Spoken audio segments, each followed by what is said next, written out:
And get started. So Genesis 29 and 30 today. So last week we saw Isaac's son Jacob. He took the stage, he took the mantle from his father.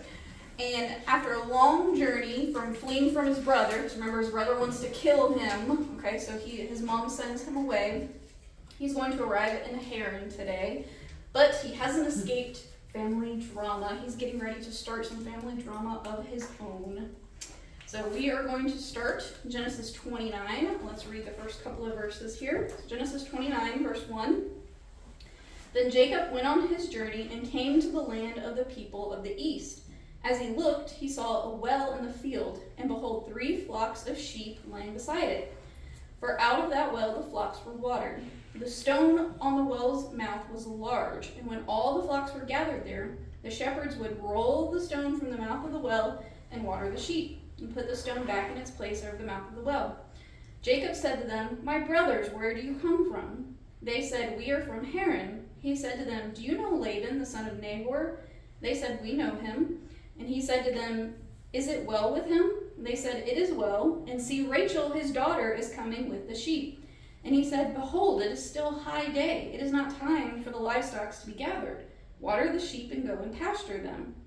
But they said, "We cannot, until all the flocks are gathered together, and then the stone is rolled from the mouth of the well, and then we water the sheep." While he was still speaking with them, Rachel came with her father's sheep, for she was a shepherdess. Now as soon as Jacob saw Rachel, the daughter of Laban, his mother's brother, which makes her his cousin, okay, when he saw his cousin, the sheep of Laban, his mother's brother, Jacob came near and rolled the stone from the well's mouth and watered the flocks of Laban, his mother's brother. Then Jacob kissed Rachel and wept aloud, and Jacob told Rachel that he was her father's kinsman, and that he was Rebekah's son, and she ran and told her father. So she ran home to tell Laban. As soon as Laban heard the news about Jacob, his sister's son, he ran to meet him, embraced him, and kissed him, and brought him home to his house. Jacob told Laban all these things, and Laban said to him, "Surely you are my bone and my flesh." And he stayed with him a month. Okay. It's kind of an interesting story. So that's here. his nephew. That's his nephew. Yes. Yeah. Yeah. All right, so Jacob stumbles upon some shepherds. That he's just outside of the city of Haran, because that's normally where the wells and things would be. And so he stumbles upon these shepherds, and they're just all kind of hanging out there, and they're not watering their sheep. So this is kind of awkward, and he's like, "Hey, who are you? Where are you from? Or do you know the person that I'm looking for? And why aren't you watering your sheep here?" So they tell him that they're waiting for the last person to arrive so they can all water their flock together. And so they see this girl coming. She's Rachel. She is Jacob's cousin, okay? And he has just a love at first sight moment. You hear the angels singing, and there's this, gorgeous panoramic viewpoint of the camera and pans to her, and she's gorgeous. And he goes, "Wow," okay? This is his cousin, y'all. Okay, this is why I said this is a Jerry Springer show. So she finally gets there. So she's late on arrival. She gets there late. And Jacob is just so overcome with love that he moves the stone himself. Okay, so that's what the shepherds told him, that normally they together would move the stone. That's why we're all coming together. We move the stone, we put it back. So Jacob does this himself. And he moves the stone, and he waters Rachel's flock. What does this sound like to you? We've heard this before. Where did we hear this from? Who? Rebecca, his mother. Right, remember, she waters the camels of the servant. Yes. Okay, so we kind of hear the same little things here, that Jacob is showing his devotion and his love by watering these camels. And it takes an act of strength, just like Rebecca had to pick up a ton of water. Jacob is rolling the stone away on his own. So he's kind of replaying his mother's moment here, okay? So Laban hears, Rachel runs home and tells her father, "Hey, there's this guy here. He says he's part of our family. He did this great thing for me." And Laban runs to go greet him and brings him home and shows him great hospitality. Okay, but we know Laban's character. He's not doing it just because he loves Jacob, not just because he's his nephew, not just because it's custom, but Laban knows who Jacob's daddy is. Who's Jacob's daddy?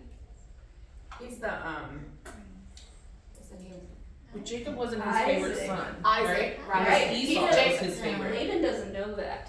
Okay. What Laban But he would- knows that he knows that's that's Isaac's Jacob's son. son who's going to inherit a lot of things. So he doesn't know about the whole birthright issue, but he knows even if he only gets a third of Isaac's, Isaac is rich. Okay, so he's buttering up to Jacob. All right. So you're going to hear more of Laban's character here. All right. So let's go on and read the rest of the story, verse 15. Then Laban said to Jacob, "Because you are my kinsman, should you therefore serve me for nothing? Tell me, what shall be your wages?" Now Laban had 2 daughters. The name of the older was Leah. The name of the younger was Rachel. Leah's eyes were weak, but Rachel was beautiful in form and appearance. Jacob loved Rachel, and he said, "I will serve you 7 years for your younger daughter Rachel." Laban said, "It is better that I give her to you than I should give her to any other man. Stay with me." So Jacob served 7 years for Rachel, and they seemed to him but a few days because of the love he had for her. Then Jacob said to Laban, "Give me my wife, that I may go into her, for my time is complete." So Laban gathered together all the people of the place and made a feast. But in the evening he took his daughter Leah and brought her to Jacob, and he went into her. And Laban gave his female servant Zilpah to his daughter Leah to be her servant. That's going to be important here in a minute. And in the morning, behold, it was Leah. And Jacob said to Laban, "What is this you have done to me? Did I not serve you for Rachel? Why then have you deceived me?" Laban said, "It is not done in our country to give the younger before the firstborn. Complete the week of this one, and we will give you the other also in return for serving me for another 7 years." So Jacob did so and completed her week. Then Laban gave him his daughter Rachel to be his wife. Laban gave his female servant Bilhah to his daughter Rachel to be her servant. That's going to become important in a minute. So Jacob went into Rachel also, and he loved Rachel more than Leah, and served Laban for another 7 years. And we go, ouch. The deceiver is being deceived. So Jacob stays with his uncle about a month, and he's kind of helping out because I'm sure he wants to be, with the shepherds, because with the sheep, because who's with the sheep and taking care of them? Rachel. Yeah. So he's helping out. He wants to be close to Rachel. Okay. So Laban says he wants to pay him back. "You're working for me for free. You obviously, you probably want something. What should I pay you?" Jacob already knows what he wants, or who he wants. Who does he want? Rachel. He wants Rachel real bad. Okay. But there's a problem. Okay. Because Rachel's the younger daughter. So typically in that culture, daughters were married off by age. So oldest to youngest. Okay. It was very shameful to have a younger daughter be married off before the older one. So Leah's older. And we're told in comparison to these 2 girls that Rachel is beautiful in form and appearance, and Leah has what's called weak or tender eyes. So there's some dispute about what exactly that means. It could mean that her eyes were bad, as in like she couldn't see well, or it could mean that they were just very dull, and Rachel was sparkly and beautiful eyes, and Leah was kind of more dull and plain to look at. So Laban agrees to Jacob's offer. Jacob offered to work for 7 years. That's More. 7 years. So now we're 14 years in. Well, we're going to talk about the first 7 years first. The first 7 was to get Leah, and the second 7 was to get Rachel. No, the first one he wanted to get Rachel. But he didn't. He got Leah. He got and Leah then instead. and then the dad said, "If you And work then another said, 7 years, I'll give you Rachel." So then he got Rachel. Yeah. So technically he Not literally. know when's So we're 14 We're gonna talk years about in. Not yet. Hold on. We're reviewing it going back. Review. We're reviewing. Rewind just a little bit. Rewind just a little bit so To we the can first get 7 years. the first 7 years. So this is the first time we're just Oh, a wait. month into it. No, it says Yes, we are going to get there. We're just Jacob reviewing. slept with Rachel also. So that means when Yes. he slept with Rachel, Eventually. 14 years had No, passed. only 7. So we're gonna clear it up. Let me clear it up for you. Okay. Because 7 So- years for Leah, 7 years for Rachel. Yes, but let me clear it up for Okay. you. Okay. So the first is he works for him for a month for free.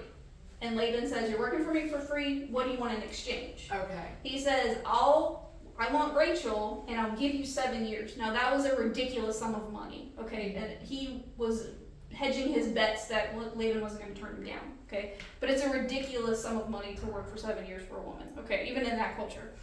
Jacob didn't want Laban to refuse him. Right. So he says, okay, granted, you work for me 7 years, I'll give you Rachel. So 7 years pass, and he's basically working for free for 7 Right. years.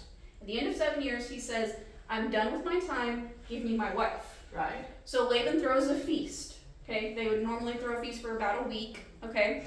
And so that night, Laban says his daughter Leah into Jacob. Now poor Jacob, he's probably sloshed out of his mind, okay?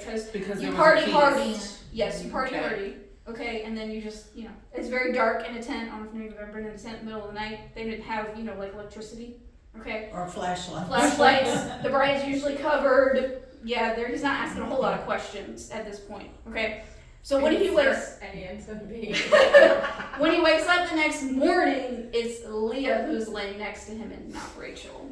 So imagine that morning over breakfast having that conversation. Why did you get me this one? I wanted that one. Could you imagine poor Leah? Yeah. Laban's laughing. He's gotten over on the deceiver here. He's pulled a fast one. So then they have this conversation of, no, I wanted Rachel. I worked for Rachel. So Laban offers, hey, if you complete Leah's week, so you would have to then, it was kind of like their honeymoon stage. You then were with your wife for a week. Yeah. While you're feasting and all these different things. Then I'll give you Rachel if in turn you work for me for another 7 years. So basically he had back-to-back honeymoons. So he completed Leah's week with her. The next week he then had Rachel's week, and then he had to go to the fields and work for 7 years. So Okay, he so now he has worked 2 7, got wives. Leah. Yes. But he got Rachel and then right worked away and then worked the next 7 Yes. years. That is correct. Okay. So that's the events. I know it's kind of confusing. That's why we go over it. Okay. Okay. So everybody's with us. He's got now 2 wives. Okay. We're gonna talk about 2 sister wives. 2 sister wives. Yes, he's not one. No. Problems does that bring? And this is gonna bring a lot of problems. Yeah. All right. So he gets Leah first. Leah is technically his first wife. And then he's got Rachel. And both of the sisters have handmaidens from their father that they are given. Okay. So Leah's is Zilpah. And Rachel's is Bilhah. Bilhah? Yeah, Bilhah. Okay. So now we become this little family here, where Jacob is now having to work 14 Even that years. said gross, he's sleeping with sisters. Yeah. But it wasn't his choice. No, I know. He was deceived. Remember, what does Jacob It's mean? his cousin. This is both of them are his cousins. Yes. The emphasis is highly on Jerry Springer. Okay. Right. Yes. Okay. All right. So he has his 2 wives and their 2 handmaidens at this point. Okay. Is everybody on the same page? Yep. Okay. Are the handmaidens like concubines? Not yet. Not, Okay, it will You're be. getting ahead of us. okay. Woo! Yeah. Sorry. Spoiler alert. You're going ahead. No. That's okay. That's why I said not yet. Not yet. Do we learn about that in this? Yeah, we're getting ready to right now. This whole waiting a week to Wait learn stuff. for I the know. drama. All right, so it has been 7 years. Okay, so we're gonna pause at the 7-year mark. Okay, this is the story that happens between that time and the 7 years he's serving I Leah. have a question for you though. Does he keep Leah as a wife? Yes, he Continue. has to Mm-hmm. legally, But, like, contractually obligated yeah, to be his wife. Okay, but like the full Is she extent treated of a as wife? such? Yes, she is, and technically the first wife. Technically, Rachel would be considered what would be called the secondary wife. Okay. But he's gonna give Rachel higher priority. But Leah is technically his official first wife because she was married first. Okay. Yes. And that does matter. So I'm glad you brought that up because that will matter. Okay, so verse 31. When the Lord saw that Leah was hated, he opened her womb, but Rachel was barren. And Leah conceived and bore a son, and she called his name Reuben, for she said, because the Lord has looked upon my affliction, for now my husband will love me. She thinks she's going to buy her husband's love with a child. Babies. Uh-huh. She conceived again and bore a son, and said, because the Lord has heard that I am hated, he has given me this son also. She called his name Simeon. Again she conceived and bore a son, and said, Now this time my husband will be attached to me. So has Jacob loved her yet? No. No. Because I have borne him 3 sons, therefore his name shall be But called he sure was Levi. sleeping with her. Right. He Again, sure had no problem sleeping with her. required because she's the first wife, so yes, he had to continue sleeping with her. Verse 35, and she conceived again and bore a son, and said, this time I will praise the Lord. Therefore she called his name Judah. Then she ceased bearing. Okay? So in his 4 sons. compassion, she has 4 sons. Yes, 4. back to back to back, 4 sons. Takes about 3 years, a little bit over Reuben, 3 years. Simeon, Yes. Levi, and Judah. So God sees Leah. She's pretty much an innocent party in all of this, okay? And God opens her womb and produces 4 boys, okay? So we have Reuben, and Reuben's name means, see, a son. Look, a boy. That's literally what it means. Simeon, whose name means heard, so God heard me. Heard.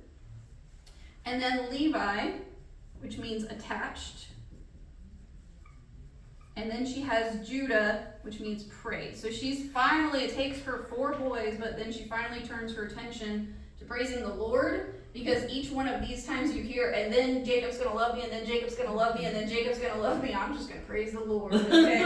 Because I got 4 boys now, okay? And all the while, poor Rachel over here, the loved wife, has nothing, okay? So this is about 3 years in, because it takes about that long to have 4 kids. All right. When the Lord, okay. So chapter 30, verse 1. When Rachel saw that she bore Jacob no children, she envied her sister. She said to Jacob, give me children or I shall die. Okay? Jacob's anger was kindled against Rachel. And he said, am I in the place of God, who has withheld from you the fruit of your womb? Then she said, here is my servant Bilhah. Go into her so that she may give birth on my behalf. This is the first time we've ever heard this. No, Sarah. No, Sarah, right? It's not. It's not. This is not new. So she gave him her servant Bilhah as a wife, and Jacob went into her. And Bilhah conceived and bore Jacob a son. Then Rachel said, God has judged me and also heard my voice and given me a son. Therefore she called his name Dan. Rachel's servant Bilhah conceived again and bore Jacob a second son. Then Rachel said, with mighty wrestlings I have wrestled with my sister and have prevailed. So she called his name Naphtali. Then when Leah saw that she had ceased bearing, she took her servant Zilpah and gave her to Jacob as a wife. Then Leah's servant Zilpah bore Jacob a son, and Leah said, good fortune has come. So she named his name Gad. Leah's servant Zilpah bore Jacob a second son, and Leah said, happy am I, for women have called me happy. So she called his name Asher. All right. So Rachel grows jealous of the 4 boys that her sister is popping out here, okay? And she decides to offer her handmaiden to Jacob as a wife, because yes, she would have that ability to offer that to him. Now, he didn't have to accept, but she did have the right to offer her handmaiden to him. And she ends up having 2 sons. She has Dan, whose name means judged. Okay? And Naphtali, which is such a fun name to say. Or Naphtali, sometimes you hear it pronounced, which means wrestling. And she literally says, I've wrestled with my sister and I'm winning. Is she winning? No, Nope. No. because she's still barren. Yeah, she's still barren. She's not having any kids, but these kids would legally be considered hers, but not biologically hers. So legally her children, but not biologically. Okay? So Leah, who has now stopped bearing after these 4 children, said, this is great. Why didn't I think of this? I've got a handmaiden that I can give to my husband. This is great. So then Zilpah ends up having 2 kids. The first one is Gad, which literally just means good fortune. And then Asher, which means happy. Great! We're 2 for 2 now, right? So this brings the son count to 8, but the baby wars aren't over yet. These women are not happy yet, okay? So we have 8 sons going on here. So let's read the rest of the story here. verse 24. Okay. And the days of the wheat harvest, Reuben, okay, so Leah's oldest son, Reuben, went out and found mandrakes in the field and brought them to his mother Leah. Then Rachel said to Leah, "Please give me some of your son's mandrakes." But she said to her, "Is it a small matter that you've taken away my husband? Would you take away my son's mandrakes also?" She literally calls her sister a husband stealing.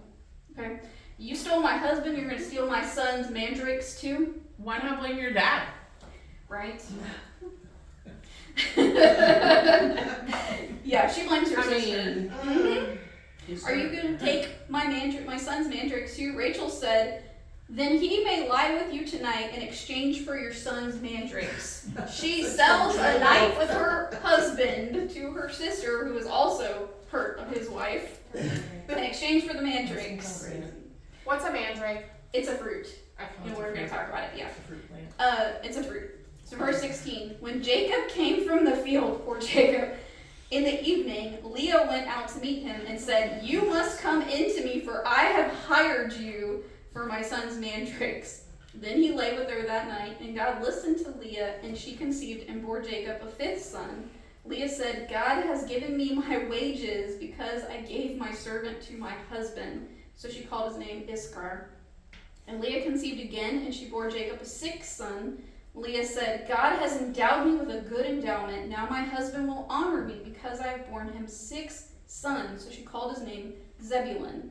Afterwards she bore a daughter and called her name Diana. Oh, there's a girl finally? Finally, yes. Okay. Then God remembered Rachel, and God listened to her and opened her womb. And she conceived and bore a son and said, "God has taken away my reproach." And she called his name Joseph, saying, "May the Lord add to me another son." Alright, so the baby wars aren't done. So Leah's oldest son, Reuben, he goes out into the field. He's a little toddler, little tyke. And he finds mandrakes, which are a fruit.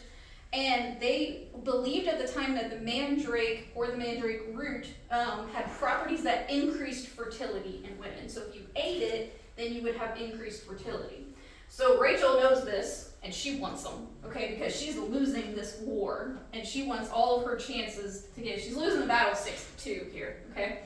So you can see the obvious hostility going on between these two sisters, and now it's growing intentionally harmful, okay?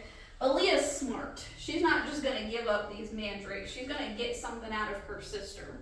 So she says, "If my son gives you his mandrakes, I want Jacob for the night." Okay, so she has literally bought her own husband for the night. The Lord listens to Leah, and she has a son, another son, called Issachar. And his name means recompense or wages, because it's a nod to having to buy her husband for the night. That's her reward for having to purchase her husband. And then Zebulun, whose name means habitation. Habitation. She had a lot of kids for her. Okay? So bringing the sum total now Yeah. to 10. And then Leah also has the only daughter mentioned, Diana. And her name means justice, which will become incredibly ironic next week.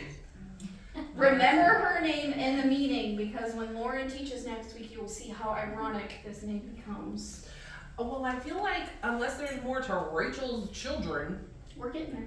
You'll see. justice is Leah's. Justice has Literally. been served. Yes, justice has been served. But then Because still all this time, Rachel's only had the 2 boys, correct? correct, Leah, Leah, her but helper. she has not had any.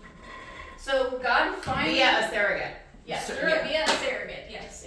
So God finally remembers Rachel and listens to her prayers and finally opens her womb and gives her her first son named Joseph. Like We the talked about Joseph. him The last week. Joseph. Okay. Yes. And his name means let him add. So you hear the hope in her naming him. Please give me at least one other son. That is her prayer in Joseph's name. So every time she calls Joseph's name, she is praying to the Lord, give me another son. So that is what Joseph means, okay? So right now we have 11 sons and 1 daughter. Okay, but who's winning this war? Leah. Leah's winning this war. She is the first wife. She is an innocent party. Well, she starts out as an innocent party in all of this. She does some, flesh decisions. Some over nefarious here. things. Some nefarious things right here. Poor Rachel. Her handmaiden has only had 2, and she now has Joseph, the first son. So now we are 7 years. So it is 7 years for all of these children to be born. So we do have overlap. What are the chances Joseph becomes Jacob's favorite? Very high. Shocker. Okay. You're starting to get it. You're starting to learn how to read the Bible. She did it. Yep. You're starting to get it.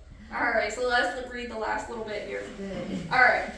As soon as Rachel had borne Joseph, Jacob said to Laban, "Send me away that I may go to my home and country. Give me my wives and my children whom I have served you for, that I may go. For you know the service that I have given you." But Laban said to him, "If I have found favor in your sight, I have learned by divination." Interesting. "I have learned by divination that the Lord has blessed me because of you. Name your wages and I will give it to you." So Jacob said, "You yourself know that I have served you, and how your livestock has fared with me. But you had little before I came, and it has increased abundantly. And the Lord has blessed you wherever I turn. But now, when shall I provide for my own household also?" And he said, "What shall I give you?" Jacob said, "You shall not give me anything. If you will do this for me, I will again pass through your flock and keep it. Let me pass through your flock today, removing from it any speckled or spotted sheep and every black lamb, and the spotted and speckled among your goats, and they shall be my wages. So my honesty will answer for me later when you come to look at my wages with you.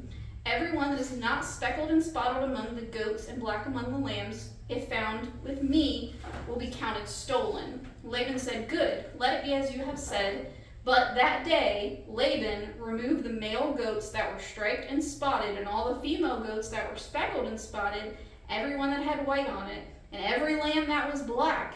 And he put them in charge of his sons, and he set a distance of 3 days' journey between himself and Jacob passed through the rest of Laban's flock.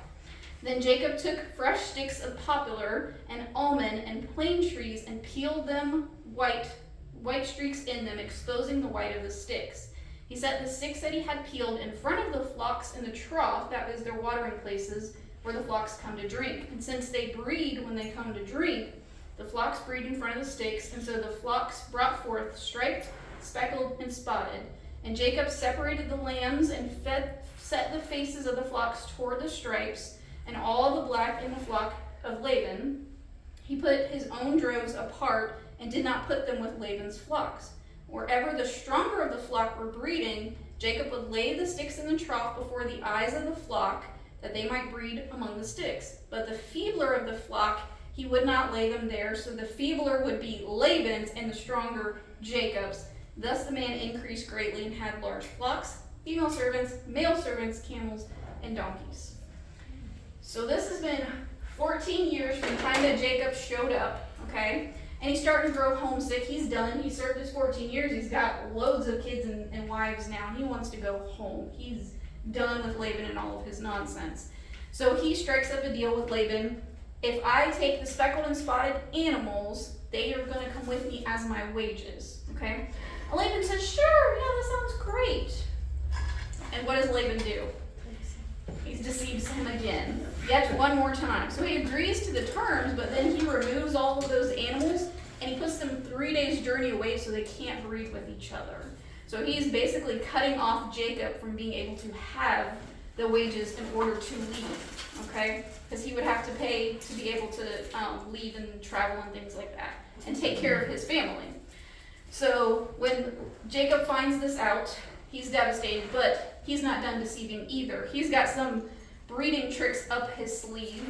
And while these are kind of, mystical things that really doesn't have anything to do with it, God uses it and kind of gets in there to prosper him exceedingly great and abundant. But Jacob's not done deceiving. But didn't all this start because Jacob deceived his daddy? Yes. Okay. Yeah, that's where it started. But Jacob's not done deceiving because then he also separates out the strong and the weak. and he's going to breed the weak ones to make them Laban's flock when Laban gets back to his flock, and he takes the strong ones here. So he's not done deceiving and trying to control this whole situation. So God is still blessing, not because Jacob was a good person. Okay, we get that theme. Everybody's on the same page about that. Jacob did not make the right choices. He is not a good person. He's not doing the right things, and God is still going to use him because he promised him when he left, I will bless you. I will be with you. No matter what you do or where you're going, I'm going to be with you. Okay, so that is where we're going to leave it today. Let me turn this off.